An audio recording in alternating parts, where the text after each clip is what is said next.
70% of global GDP and 60% of global employment are in family businesses. So those numbers are pretty staggering. Today's guest is Karen Morton. She is currently a non-executive on DAA plc, which operates Dublin and Cork airports, Shaw's department stores, and Fanagans funeral directors, two of Ireland's most established family-owned businesses. The thing with the family businesses, they really care. Right? It's the family business. It's been there for a long time. So it's more personal. I think it's really important that they know you care too. All you want is one disgruntled family member who doesn't agree with something for the whole house of cards to come down.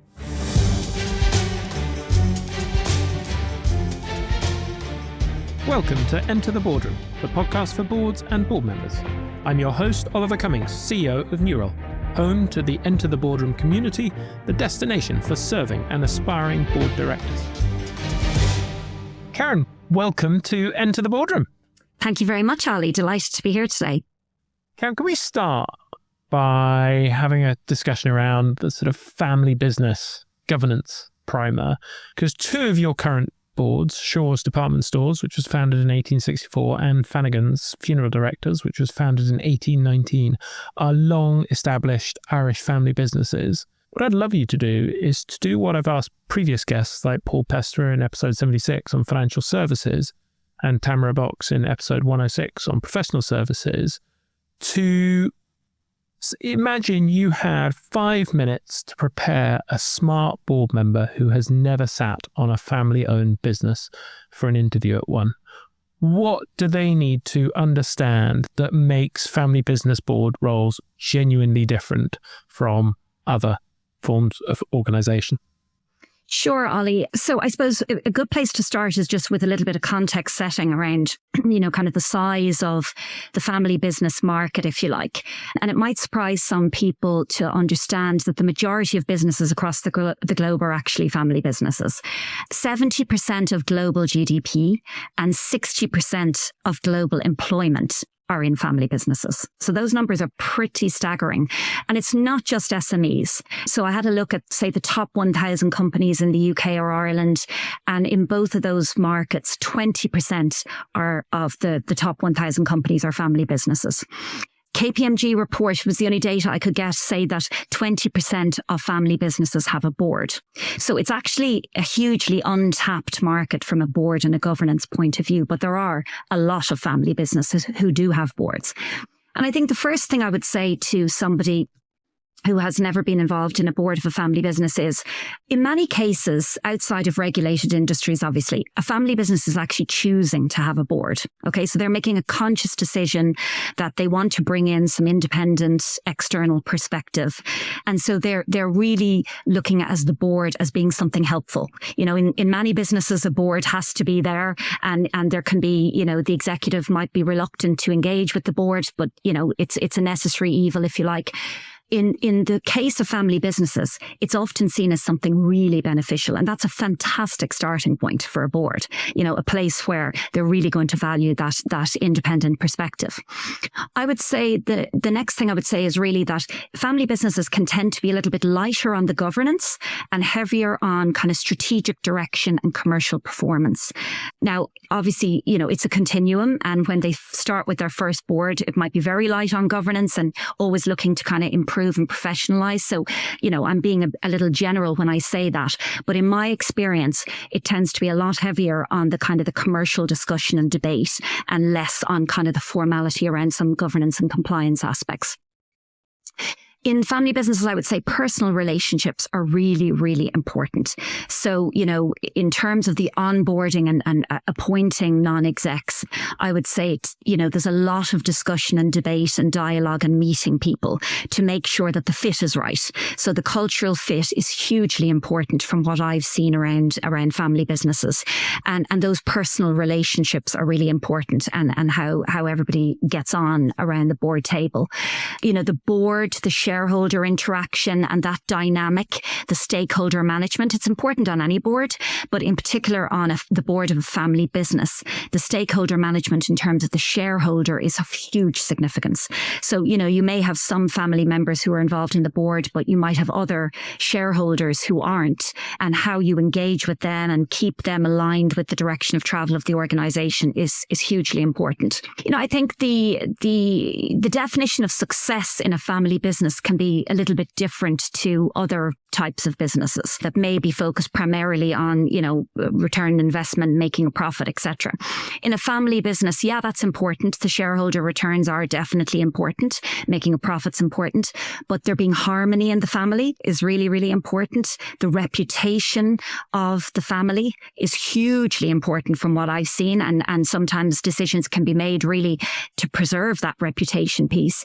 And the legacy piece is just hugely important. So I would say, family businesses from kind of what I've seen and experienced in talking to other people on boards of family businesses, they tend to take even like a 20-year horizon look, not just a 3 to 5 year, but very much long term. The couple of family businesses that I'm involved in, as you mentioned, one of them is 160 years old, the other's 200 years old, so there's a reason that they have survived that long, and it's by really taking that long viewpoint. And so that legacy piece is very, very important in terms of kind of what success looks like for a family business. And I would say the other thing is that emotional intelligence is equally, if not more important than IQ. So the EQ piece, and kind of navigating those kind of people-related things that can crop up in the boardroom, and having strong ability around that is very, very important in a family business. Because I think and we'll get into it a little bit more in a while, but the independent non-executive can really bring some balance to that and remove the emotional piece and focus more on what's in the best interest of the business. And I think the final thing I would really say is just around the conflicts of interest piece and having your antenna up for that. They arise, I would argue, much more frequently in a family business than in other types of businesses. So if you think about a family member working in the family business, they can potentially be wearing 3 hats, right? They can be, a shareholder, they can be a board director, and then they can be a family member who's also an employee of the company, right? So they're wearing a lot of different hats. And so when they come into the boardroom as a board director, you really want to make sure that that's the hat that they're wearing. You talked at the beginning there about how a family business, when it brings in a board, is looking for some sort of benefit versus the governance heavy approach. In my experience, there are sort of few recurring themes I've seen. So one is where you've got some warring family members and they need help almost refereeing them. Another is where actually you've had perhaps the original founder who would never bring in independence themselves, but is thinking about handing over to the next generation, or might even be second generation, and the sort of the magic of what made them successful in the beginning is starting to dissipate, and they want to bring in some guardrails to ensure that the entity and mission endures. And then sometimes I've also seen organizations actually on the Euro platform where they're looking to unlock the next stage of growth, and they want to bring in expertise that they don't have. So thinking back to a mid-sized family business such as a funeral directors who were looking to unlock their digital sort of channels and didn't have that within the business and brought it in. Curious to hear, are there other patterns that you see across the family businesses of what that benefit looks like tangibly, that someone listening would help someone listening understand how they might be able to help? Yeah, like I'd agree with all of the examples you've given there, Ollie, and I've definitely seen those. I think the ones I would add are potentially a family business looking for an exit strategy. Perhaps the succession isn't clear, or the business is, not going in a direction that's going to make it a viable option for that family long term, and they're looking to sell. So I've seen it in that scenario as well. But I think the ones that you've sort of described, certainly in my experience, covered some of the reasons why the boards that I'm now involved in terms of family business went about appointing boards in the first place. I think the longer a family business endures, and in my case, on 5th and 6th generation family businesses, the more disparate the family becomes. And so kind of having, some capable people overseeing how that business is being run and feeding back to a broader shareholder pool is hugely valuable. So I think it can be, that's probably the other one I would add in, is just sort of this disparate nature that tends to happen, and kind of a more spread out family ecosystem of cousins, several generations later, can be really comforting to them to know that they've got, say, for example, an independent chair, maybe an independent non-executive director or two, and maybe even an independent CEO running the business on behalf of the family, and then giving, readouts in whatever format might be required to the family to know what's going on. So I think they're probably the other two I would add to your list, kind of that exit piece, and then that just kind of, spread out family ecosystem and trying to keep harmony amongst everybody. You talked about how big a role relationships and trust plays in these family business boards. When you arrive as an independent non-exec, can you talk about what have been the things and you've done to build that trust and make sure that you've kind of got up to speed and been able to add value as quickly as possible that someone listening who hasn't been through that might be able to borrow from? Yeah, absolutely. Those first 90 days are critical to absorb as much as you can. And, we have a great old Irish proverb called Tu smá leat na hibra, and it means a good start is half the work. I think it's really, really important. You don't get those first 90 days over again. So how you start really creates that kind of first impression, and never more important, I would say, as in a family business board. And as I mentioned, the onboarding and the recruitment process to bringing on board a NED, I think you could expect to be typically longer and have to meet more people because they really want to be confident in the person that they're appointing and that they can trust the person, that there's a good fit, etc. So in terms of kind of what I've done and how I approach it, I think, so I'm a marketer by background. And so for me, it's about experiencing the brand, experiencing the company as best you can. Okay, it's not always easy in every type of business. In this particular instance, I have one retail business, so it's very easy to go visit the stores and buy some product online.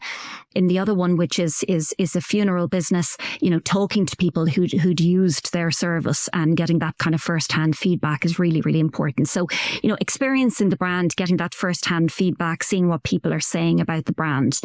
And it's really about building relationships and building trust. And I would say, getting out into the business, meeting as many people as you can. Yes, the board, but beyond that. So, if I take the example of Shaw's, I went and visited as many stores as I could, just to kind of get to see all the different varieties we had and the people running them. Some of those I did incognito. Didn't tell them I was coming, just went and had my own experience. And then some of them planned. So I got the sort of like, this is how we showcase ourselves to our best. And then I got, this is how, we operate when we're not expecting a member of the board to visit. Meeting the oldest family members, I found hugely valuable. So again, back to that legacy piece of like, we can learn a huge amount from the past. So let's do that, and let's understand what was really important to them then. What are they looking out for now? Where do they see the business going? All of that. I would invest a huge amount of time in really understanding the strategy, poring over the strategy, really getting to grips with it, questioning it, formulating my own views, looking at the marketplace broader and how the strategy fits into the market, how the business is performing, really kind of documenting my early thoughts and perspectives and ideas. And then, kind of over time, I still go back to my early thoughts and kind of go back and ask myself the same questions of, that was my initial impression. How has that now changed a couple of years on, for example? I would ask a lot of questions. So, really that first 90 days is listening and understanding and learning before kind of forming any viewpoints. So just listening to you talk and thinking of my own experience of working with family businesses, I think that, I think every board probably is looking to figure out, can you help them? But it does feel like family businesses index more on, do we trust you and do we like you? And that almost is the sort of the table stakes before they even get into the can you help us? Yeah, I would fully agree with that. And I think it's that building of relationship is hugely important in the beginning. So it's not like we want you to come in and contribute day one. They absolutely want to build those relationships and make sure everybody knows everybody well. And then the value can come in terms of how you can contribute and help. But I think if you jump too quickly to I'm coming in and I've got all these ideas about how we fix all these things, you've missed that first piece that's so critical in kind of them trusting you and understanding that you've got their company, their precious company's best interests at heart. So I fully agree. It's all about that relationship building in the early stages. And then my other sort of experience or lesson has been that it's one thing understanding the business, but you've also got to spend quite a lot of time understanding the family dynamic. And you don't always get to see that at the beginning, because when you come in the room, they behave differently. It's when you go out of the room as the independent that you actually start to see, how that family dynamic emerges. And my experience, if you don't understand that properly, you can run into some, unexpected blockers later on because you think stuff has been agreed, and then actually once everyone steps out of that room, the real dynamic takes place. Is that something you've experienced? Yeah, I think you've summed it up very well, Ali. I think in terms of onboarding, so in both of the boards that I'm involved in from a family business point of view, there's an independent chair and then there's the independent non-executive, which is me. So, it's kind of two independents, and, that relationship with the chair is critical as that other independent non-exec. And in my case, so one of the chairs had been there 7 years. So, understanding, it was almost like the biog of the family and nearly reading the book of, the family and understanding how it's the journey to getting to where we are. And then, as I mentioned, once you get to kind of 5th, 6th generation, there can be family members popping up in all sorts of different parts of the business. So it takes a while for you to absorb all of that and understand that. And also they can be at various layers within the organization, right? So, there can be junior staff members, there can be senior members who are family members, etc. So kind of understanding that, getting that all absorbed in your head of who's related to who, etc. And then who's in the one branch of the family, that it does take a while for that to sink in, and kind of understanding things that have happened in the family over the years. So I would say that takes a huge amount of work in the beginning in a family business that you wouldn't typically get in any other business.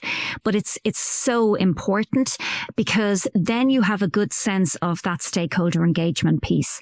And, we might come on to talk a little bit more about kind of managing that stakeholder, because, typically you've got the board, but you may also have another forum for keeping the shareholders, the family, updated. So it can be a family council, it can be a family committee. There's all sorts of different names you might have on it. And sometimes there might be a link with the board. So in one case, the chair of the board also chairs the family council. In another, it doesn't. But there is one of our board are the shareholder liaison.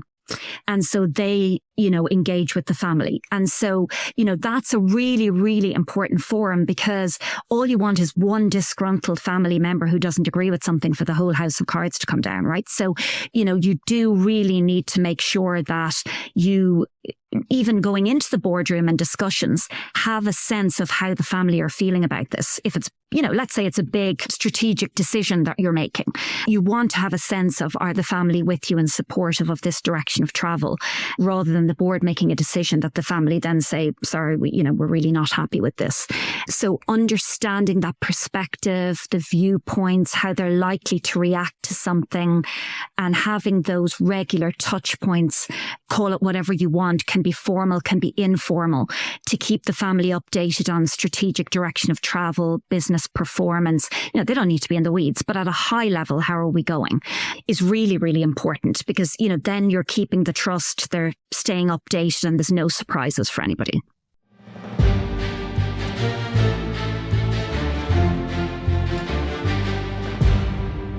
One or two board roles feels like progress, but the financial stability in a board career usually takes 3 to 5, and the gap between where you are and where you need to be can feel significant.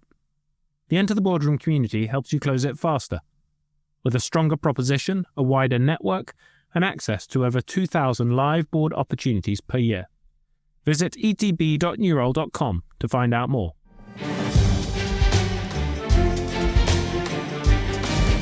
Another thing you touched on, which resonated for me, was when you talked about return on investment and how that calculation can sometimes be different in a family business. I recorded an episode with Gillian Metcalf recently, the founder of Pret, who talked about his business, when they give away food for free from time to time, which buys massive customer loyalty. But in the short term, under sort of private equity ownership, they just saw that as waste, so they stopped doing it. But if you look over a sort of long-term horizon, you can see that actually you lose that intangible sort of brand halo.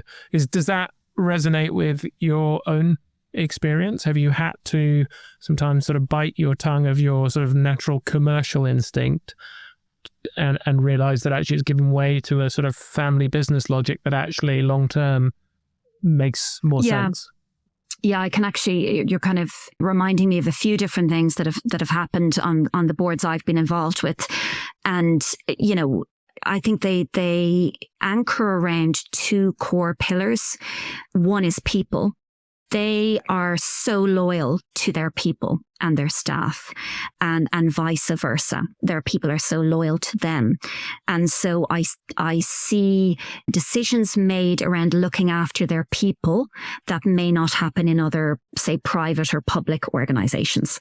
And it's really to reward that loyalty and keep that person with them for life or for as long as they can. So definitely there. And honestly, I really admire them for that. So I wasn't as quick to jump in. I didn't have a black tongue like you might have had, Ollie, when you were biting yours in that conversation. But, and I chair Remco in both the family business boards I'm on. So this, it tends to come up quite a bit around the people side of it. But, they hugely value their staff and their people, and sometimes make decisions that other organizations mightn't. The other one, interestingly, is the whole community side of it. And, I think I don't know, it'd be interesting if you're interviewing other people on family business boards to get a sense of this, but it maybe just be the couple I'm involved in, but they do just some incredible stuff for the community. And actually, they don't do it and go and shout about it. They just do it because they feel it's the right thing to do. So I think they really, as a marketer, they undersell what they're doing in those regards. And sometimes it can be sensitive. You can imagine in the funeral business, they do some very sensitive stuff. That's just actually incredible at helping people at a really, really difficult time of need that I'm just really, really in awe of. But it kind of goes back to their brand values. And then, on the other side, for Shaw's, for example, they have a footprint in many country towns around Ireland, and bringing that community together has always been part of their way of operating. And they still do that today and play such a critical role around that. And it's really lovely. That's what I mean when I talk about the enduring values.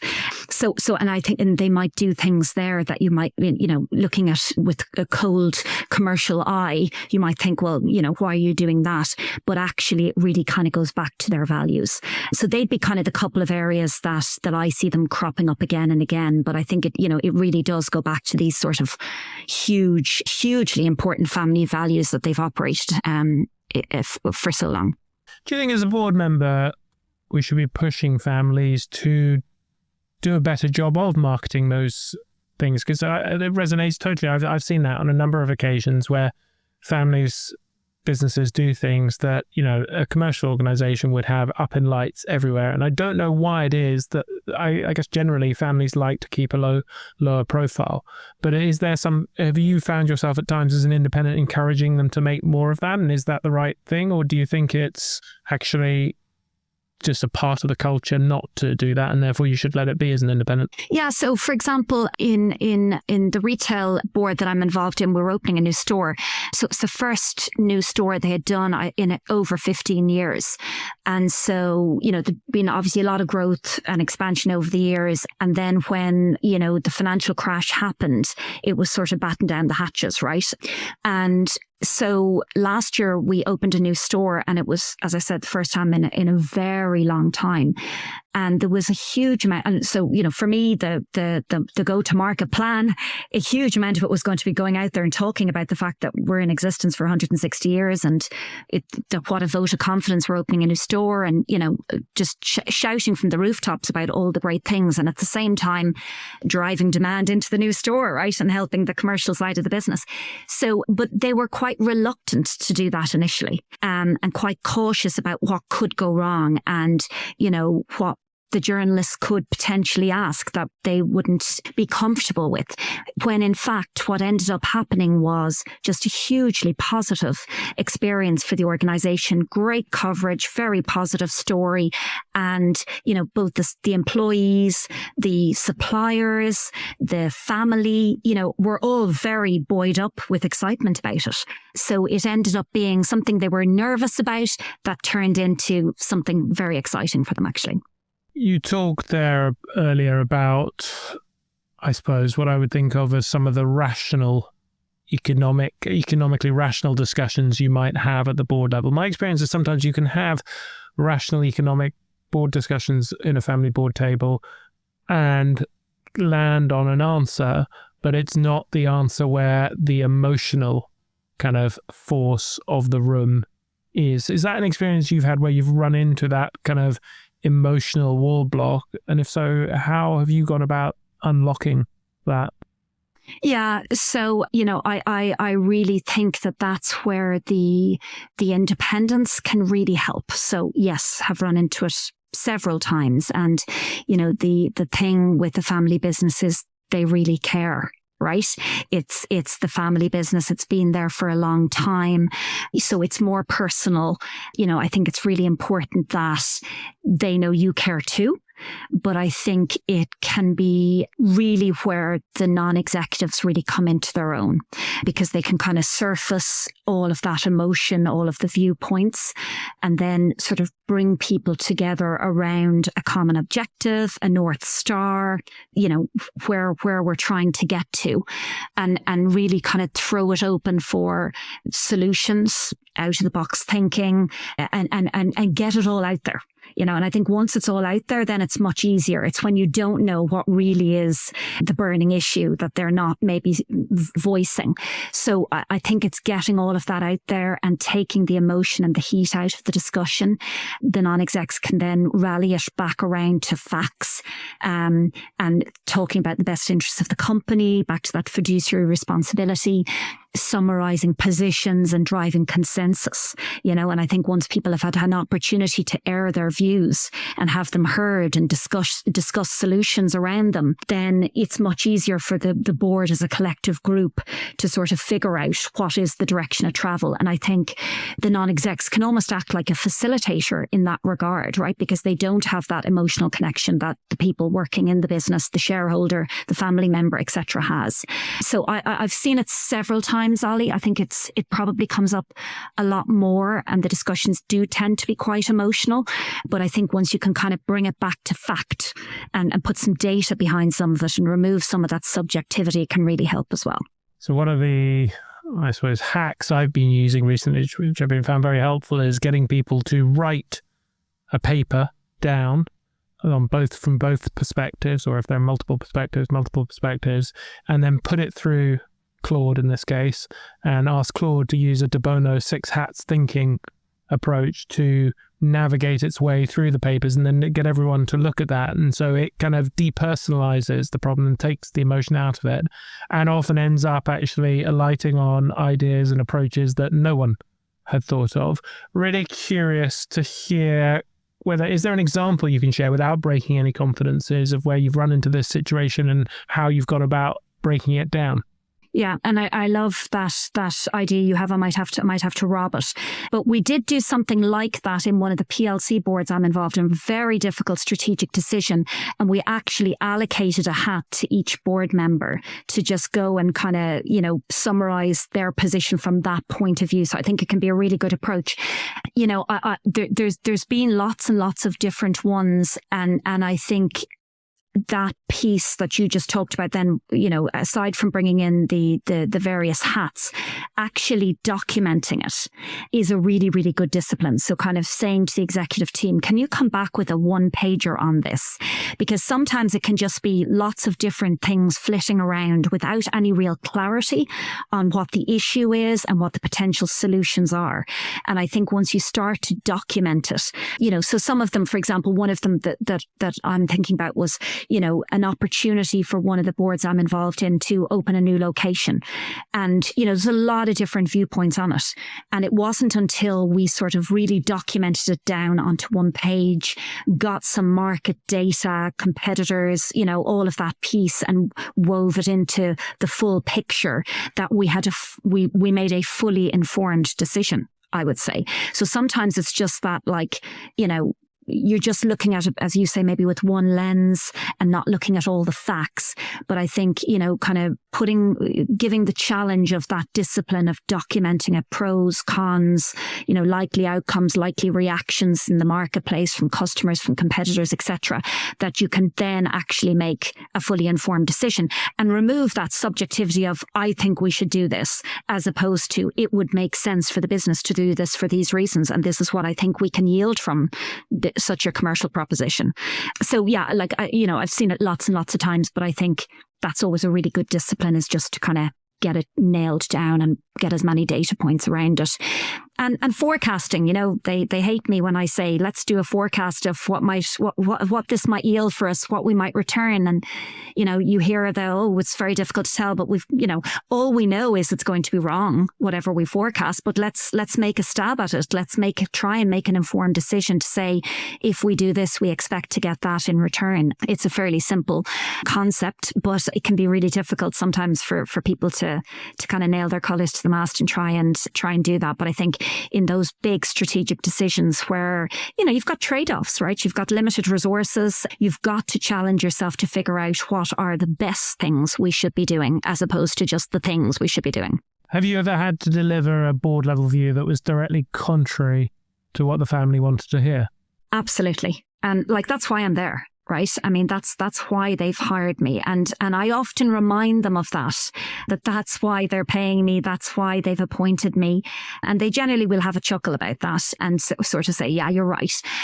They might think they're mad in that moment, but, they may not agree with it at the time, but they do value it, even if it's difficult to hear. I think having that robust discussion in a supportive but challenging way, that, the best interests of the company are at the heart of why you are saying what you're saying, keeping the emotions out of it, and kind of, reminding them that this is about making the company better and doing what's in the best interests of the company.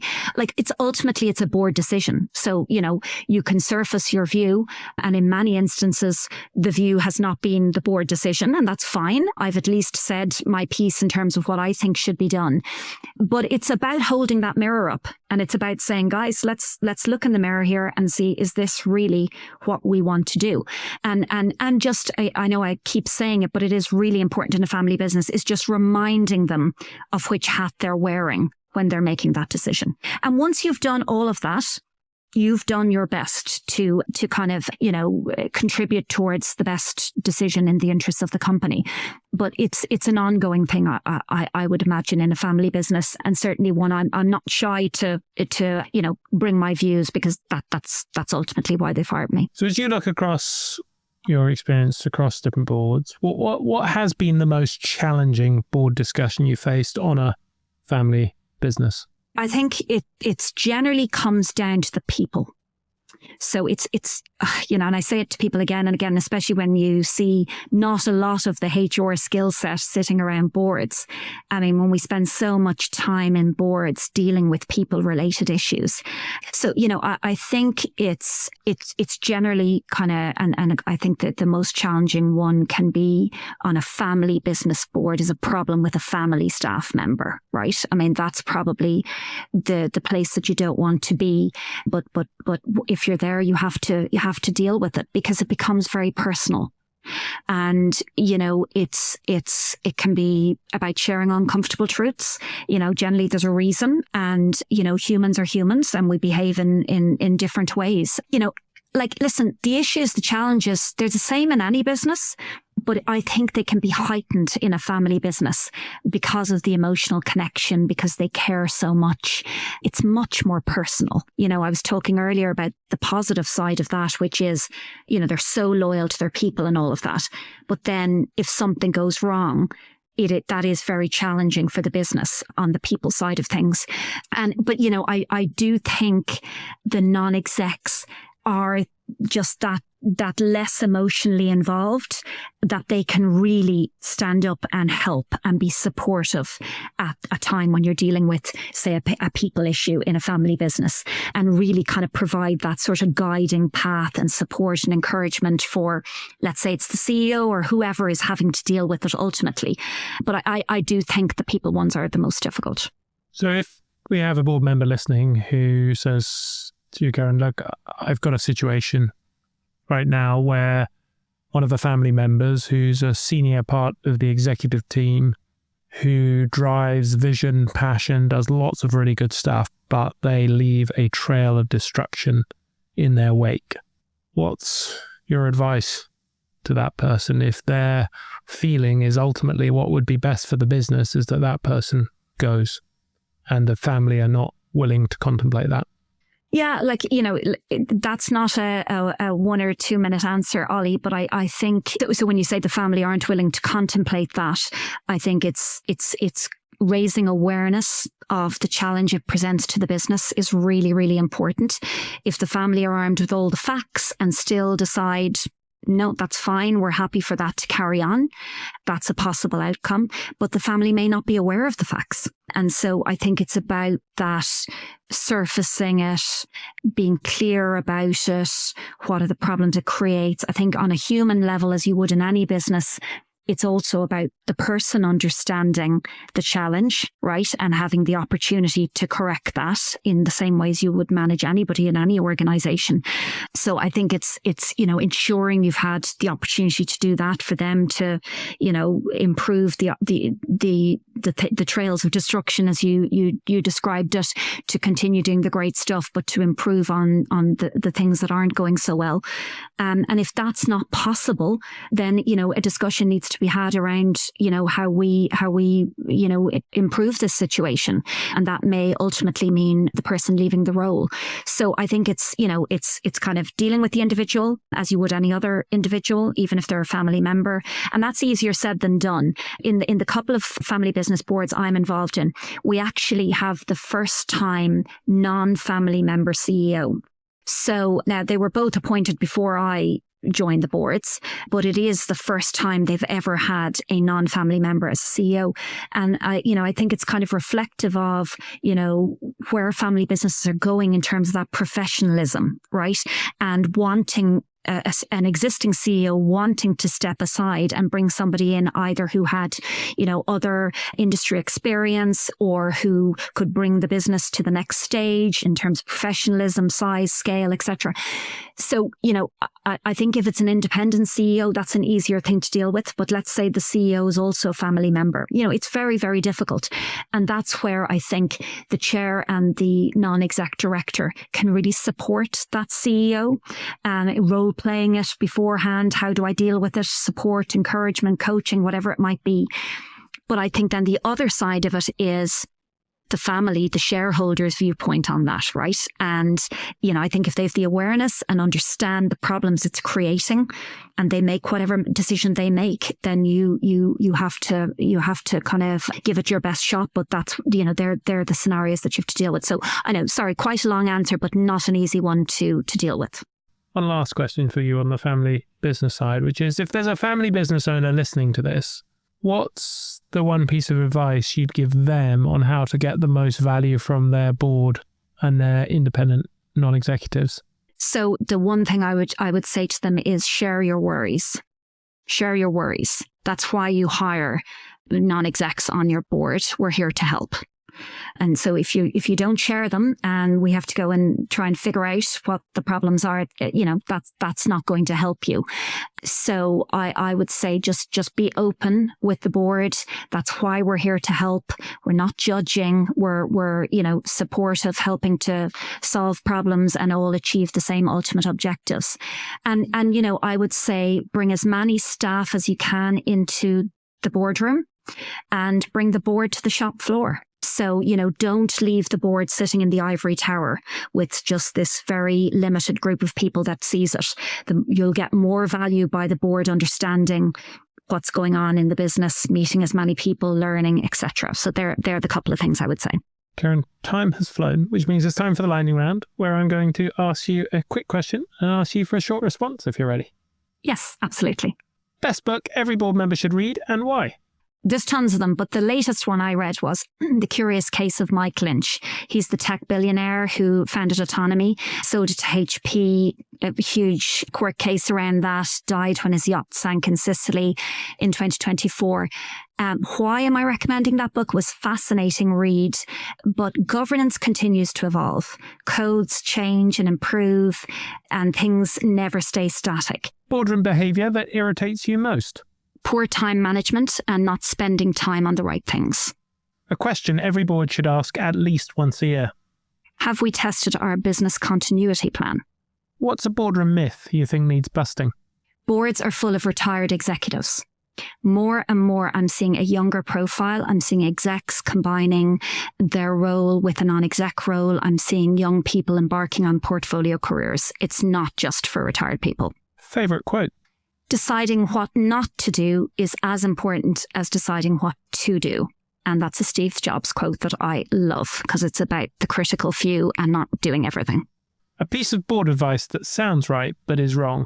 To be truly independent, you should have no interaction with the executive outside the boardroom. As I've said, and you're probably blue in the face listening to me now, you have to build relationships. You have to learn, build trust and sense check. And ultimately, you're operating as a team, but making sure to keep your independence in check.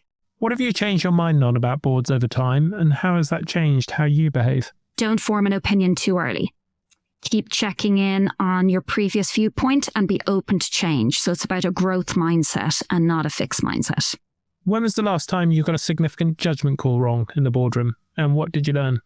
So we had a cyber attack on a third-party provider that impacted one of the businesses that I was on the board of. The judgment call that we got wrong was that the executive had it in hand. It ended up getting worse before it got better, and it needed significant effort from the board to ultimately resolve it. Sometimes it's easier for the board to kind of see at a higher level the pitfalls, and in the midst of a crisis, I think the board can really help to shine a light on the right direction for the executive. And finally, if our listeners take just one thing from this episode, if they take nothing else, what should they take away? So I would say that there's immense value for family businesses in having a board, sharing of significant professional experience, independence of thought, rigor, and assisting in strategic direction. And if you're a family business listening and you don't have a board, you should give it some consideration. Karen, thank you so much for taking the time to share your experience and wisdom. My pleasure, Ollie. Thanks for having me.